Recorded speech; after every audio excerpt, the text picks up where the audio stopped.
Welcome to my channel. நம்ம இப்போ யாரை பற்றி பேச போகிறோம்னா நம்ம இளவரசன் பற்றி தான் பேச போகிறோம். ஏன்னா அவருக்கு வர வருமானம் பூரா இலவச வருமானம் தான். அதனால தான் இவர் பேர் இளவரசர்னு சொல்கிறோம். அப்புறம் பார்த்தீங்கன்னா காலையில் எழுந்திரிச்சு ஏதோ காரில் போயிட்டு ஏதோ ஒரு வீட்டை காட்டுறாரு. காஸ்டியூம் பார்த்துங்க. அவங்க மனைவி கோவிலில் பால் குடம் அதெல்லாம் எடுத்துகிட்டு கோவில் நோம்பியில் இருக்கிறாரு. இவர் காலையில் அதே நேற்று போட்ட காஸ்டியூமே போட்டு குளிக்க முடியாட்டுக்கு காரில் ஏதோ ஒரு வீடியோ போடணும்னு வைக்கிறாரு. அவ்வளோதான். அந்த வீட்டை காட்டுறாரு, அது வேறு விஷயம். வீடு வந்து பழைய காலத்து வீடு நல்லா தான் இருக்குது. ஆனால் இவர் ஒரு வீடியோ போடணுன்னு சொல்லி இவர் போட்டுக்கிறாரு. என்ன காரணம்னா வருமானம் போயிடும். அதாவது ஒரு வீடியோ போடலின்னா உங்களுக்கெல்லாம் வருமானம் இல்லை.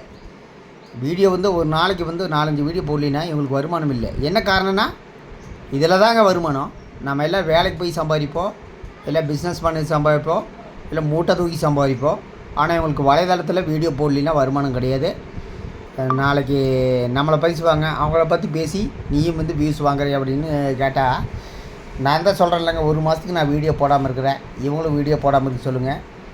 நான் வந்து உங்களுக்கு என்னோடய சேல்ரி வந்து நாங்கள் யூடியூப்பில் காட்டுறேன். ஆனால் இவரை காட்ட சொல்லுங்கள். பொதுவாக இன்கம் டேக்ஸு ஒரு வீட்டுக்கு ரைடுக்கு போகும்போது உங்களுக்கு எது மூலமாக வருமானம் வந்துன்னு கேட்டால் இது அப்படின்னு சொல்லாங்க. ஆனால் இவர் நான் சொல்கிறது என்னென்னா இவருக்கு எது மூலமாக வருமானம் வந்ததுன்னா வலைதளம் மூலமாக தான் வருமானம் வந்துட்டுருக்குது, இன்னும் வந்து கொண்டே இருக்கும். அப்புறம் பார்த்திங்கன்னா நாங்கள் வந்து எவ்வளோ கஷ்டப்படுறோம் தெரியுங்களா? யூடியூப்பில் எவ்வளோ கஷ்டப்படுறோம் தெரியுங்களா? எங்களை மாதிரி யாரும் கஷ்டப்பட்டுருக்க மாட்டாங்க. நீங்கள் வேணால் ஒரு $1 உருவாக்கி பாருங்கள், யூடியூப் சேனல் நடத்திப்பாரு அப்படின்னு சொல்லுவாங்க. கொந்தளித்து பேசுவாங்க. காலையில் பார்த்துங்க ரொம்ப கஷ்டப்பட்டுக்கிறாரு. ஒரு காரில் போகிறாரு, ஒரு வீடியோ எடுக்கிறாரு, அது அப்லோடு பண்ணுறாரு. இந்த மாதிரி கஷ்டம் வந்து யாருக்கும் வராதுங்க. மூட்டை தூக்குறவனுக்கெல்லாம் ரொம்ப ஈஸி. போனோன்னா மூட்டை தூக்கி ஏசியில் உட்காந்துக்கலாம். ஆனால் இந்த மாதிரி வீடியோ எடுக்கிறது ரொம்ப கஷ்டம். மொத்தத்தில் இவங்களுக்கு இலவச வருமானம் தான் வந்துட்டுருக்குது. அவங்க மனைவி கோவிலில் இருக்கிறாரு, இவர் வந்து குளிக்காமல் அப்படியே போயிட்டு ஒரு வீடியோ எடுத்து அப்லோடு பண்ணுறாரு.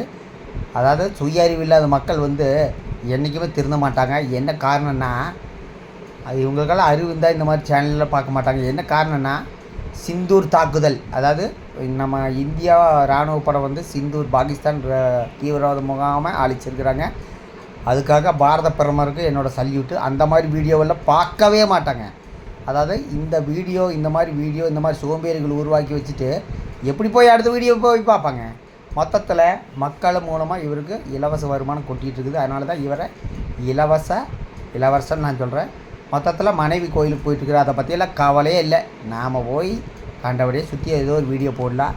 மொத்தத்தில் சிந்திக்க வேண்டியது மக்கள், அது எந்த காலத்துலையும் நடக்காது.